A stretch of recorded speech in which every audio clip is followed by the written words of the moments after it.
In this video, I'm going to show you my step-by-step process on how I repair ceiling patches like this on textured ceilings. So before I even get into doing any physical work on the ceiling, I need to make sure the customers are happy. Things need to be covered up. Dust needs to be minimized if possible.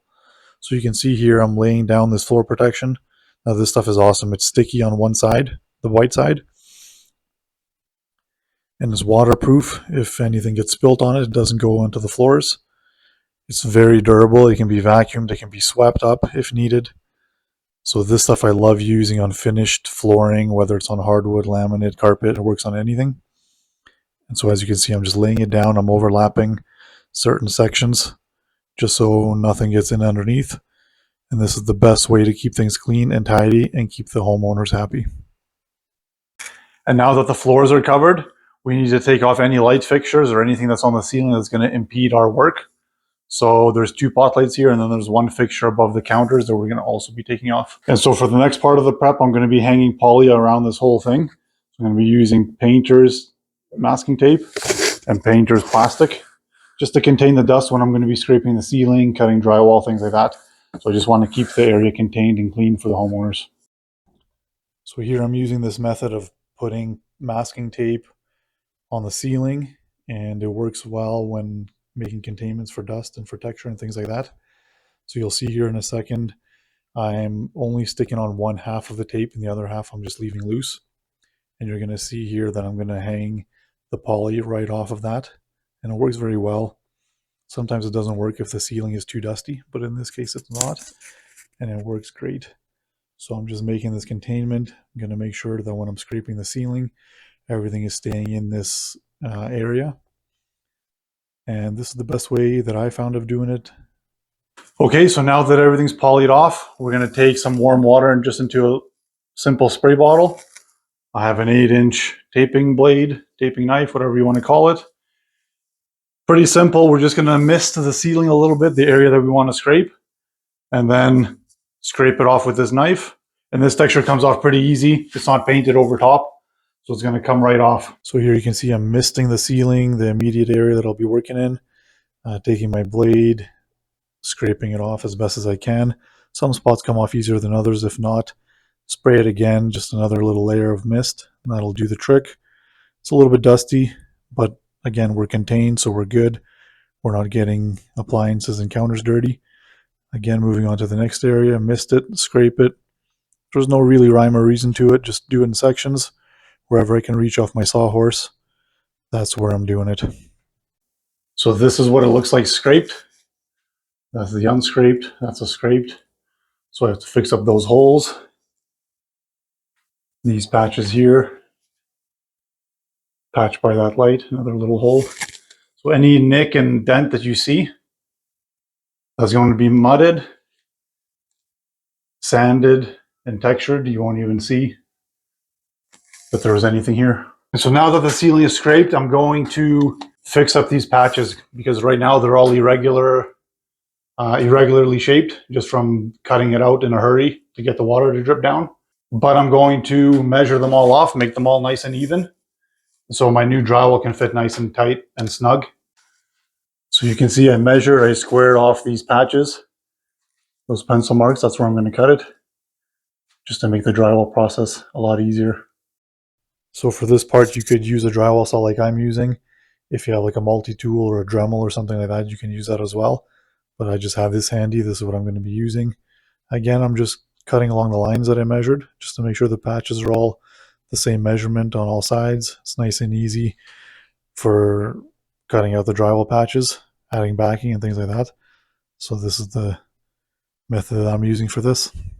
So now that the patches are cut out straight, we're going to need to add some backing, because obviously when we were cutting out the drywall, this is not always on the joists. So it might be loose, so we don't want it to be loose. So we're going to measure some backing. We're going to put it in a couple spots, and then I'll show you what to do next. I measure that this hole here is about 6 inches. That one's about 7.5. I'm going to cut my backing to about 1 foot just so we can overlap onto this existing stuff. So I'm cutting this plywood into 1 foot strips by a couple inches wide. You can use 2x4s, plywood, whatever you have handy. I just happen to have some pieces of plywood laying around in the garage, so that's what I'm using for this backing. Like I said before, this is super vital. The reason I cut this longer so it could overlap behind this drywall on this side and this side. So I'm going to just pop in a couple screws on each end.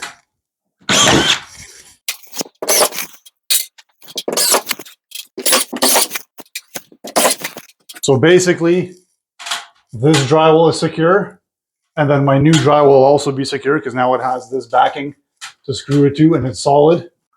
Okay, so this is what it looks like now. There's backing on every side, even in the middles. I added it there too.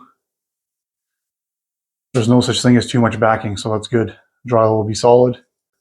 I was actually able to get my arm in to that hole and put a little piece of backing right beside that pot light also. So the next step is drywall. I'm going to show you something that's called a California patch. So I had a scrap piece of drywall in the garage from another project. I'm going to show you how I do a California patch. So basically, if my hole here is 7 inches, I want my drywall to be a couple inches wider on each side. So this one's about probably 12 inches on either side of this, here and here. And then this long ways too. See how it's a couple inches on each side longer. So this is a perfect piece that I need. Now I'm going to show you how I do it.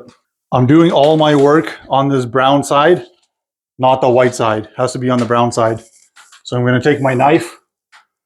I'm going to place it where my hole is. And I'm just going to notch it on the 2 edges. So now I know where I need to cut for this measurement. And then this side, I'm going to do the same. It'll be easier for you to see. So I'm going to notch it here and notch it here. Now that I have my notches, I'm going to just I'm going to score it all the way across. Same thing on this end. Same thing, I'm going to score it all the way across. Same thing with this side.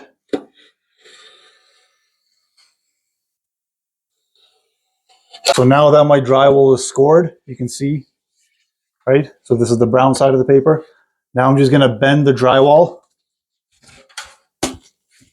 just like that. See? Bend the drywall on all 4 sides.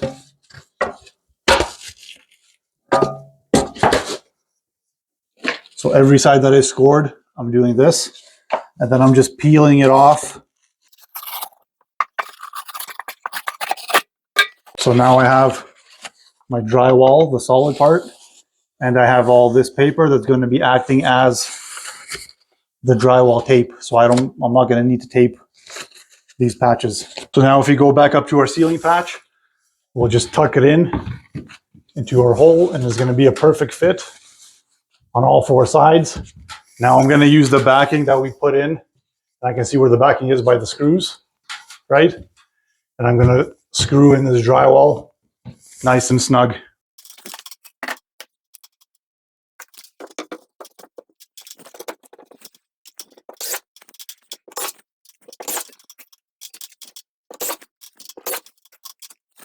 Now that the drywall is in, I'm going to do the same thing to these other patches. So here you can see I'm doing the same method as the other patch. I'm notching the drywall. This time I'm going to use a long level to make my straight lines on all 4 cuts. And then I'm going to peel back the paper just like on the first patch on all 4 sides. This is exposing the paper that's going to be getting stuck onto the existing ceiling. Now I'm going to grab some screws, my drywall drill, and I'm going to screw this new patch into the backing that we added. And it's going to be solid. All right, so now our major patches are drywalled. That one by the light, these 3. These are called California patches. So now we're just going to clean up. We're going to get rid of all this dust and get rid of all the tools that we don't need, vacuum up this floor. So as I mentioned before, keeping things clean is one of the most important things in doing a reno for somebody. You want to keep the homeowner happy. You want to keep them recommending me to other clients and their friends and family. So you can see here I'm just cleaning up my tools, all the material that I won't be needing anymore. I'm taking down the poly, cleaning it all up, and then I'm going to stuff it in a bag, and I'm going to be vacuuming, make sure this is all nice and clean. Again, keep the homeowner happy, keep things clean. So for this next part, to fill in these drywall patches, I'm going to be using the Cinco yellow, and see it says for embedding drywall paper joint tape, right? So this stuff is made with specific glue to help tape stick to drywall. So this is what we're going to be using. I already have a bucket of this stuff pre-mixed, and all I'm going to need is a mud pan, a 6-inch knife. So I have my mud bud full of this mud. I have a knife. Now what I'm going to do, I'm just going to go underneath these flaps of paper, and I'm just going to add a nice thick layer of this mud all around. I want all that paper covered underneath the whole area. And what this is going to do is going to help this paper stick to this old drywall, and it's going to act like paper tape. By doing a California patch, we save a step, not having to lay paper tape down. One more side. Okay, now that there's mud all around, we're going to stick this paper down. All 4 sides. We're going to use our knife to smooth it off. I'm not squeezing too hard. I'm just lightly getting some of the mud out from underneath, just to make it pretty smooth. I'm putting almost no pressure on this. I'm going to show you a little hack that I use for a little bit bigger holes like this that are too small to put backing in behind to do a patch, drywall patch. I'm going to rip off a little bit of paper tape, crumple it in, make a messy ball, and you're just going to tuck it in there. And what this does, I'm not going to jam it in too far, but what this does, adds a little bit of backing. And so when we're mudding our patch, the mud is not drooping out completely because there's zero backing. Now to fill in this patch, we're going to use a little bit of unmixed mud, so it's pretty thick, pretty solid. We're just going to jam it in there into each direction just to get it solid. Once that dries, I can do another couple coats on it, and it's going to be nice. So these patches have dried up a bit since I stuck them on. So I'm going to be using Cinco Green for fill finish coats and drywall joint finishing. So that's what I'm going to be using. I already have a pre-mixed bucket here. It's not too thick, it's not too liquidy. It's going to be a nice consistency. So for this, I'm going to be using my Hawken trowel. I'm just going to load on mud nice and wide.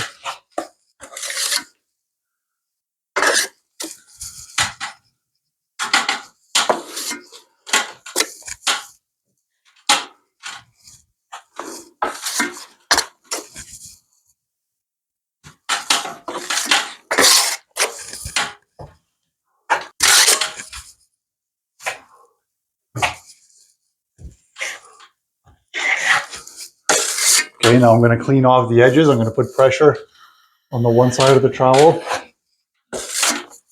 Now on this side. Right there. So I'm not taking off too much mud off this middle because I want it nice and thick. So I'm going to go lightly. Lightly. One more time. One more time down the middle. And that's it. I'm going to leave it. Same thing. Put some mud on all sides.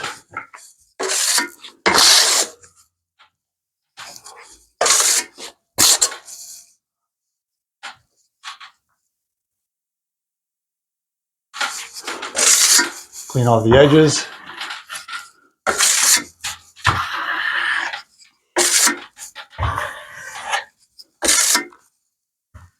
Lightly. Lightly.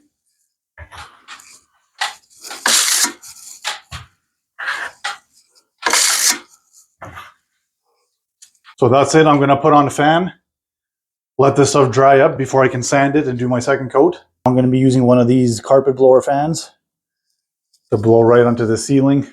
We're going to help it dry before I can do my next step. All right, so this patch dried up. I mudded it yesterday. It's all dry now. Instead of sanding and making a huge mess, I'm just going to scrape all these lines. Any excess mud, things like that, I'm just going to sand off.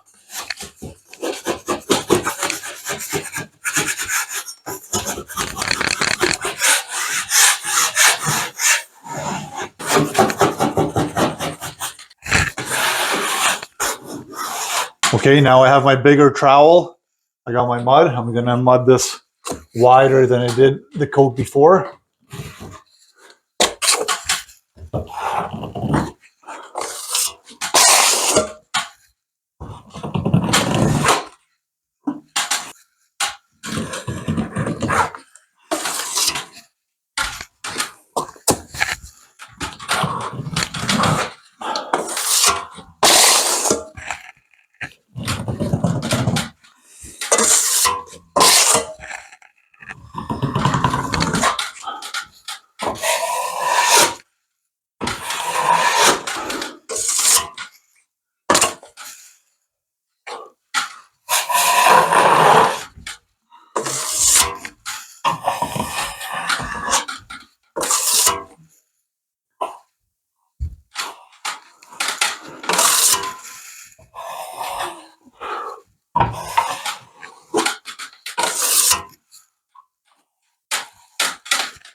So you can see I did the same process as yesterday.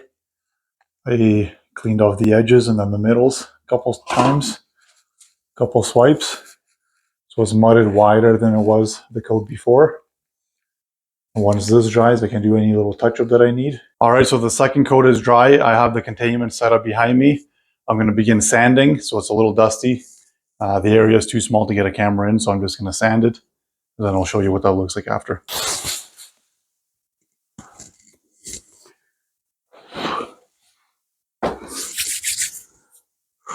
So let's go look at what it looks like now that it's sanded. All right, so this is what it looks like sanded. Now I'm going to be priming. So this is what I'm going to be using for my ceiling primer. It's just a PVA drywall primer and sealer, water-based, latex, white. So this is what I'll be using. So here I am pouring in the primer, getting my roller ready. The main goal with this is just to get good coverage on all the areas that I scraped the ceiling and I mudded and sanded, just so my texture has a uniform look underneath. Okay, so the ceiling is primed twice. I only showed one coat, but I did two. The lighting turned bad outside, so I stopped filming. But there it is, nice and white. I'm going to button up this poly back up and I'm going to spray the texture. All right, so this is the texture mud that I'll be using. Cinco Span Light. It comes in the orange boxes.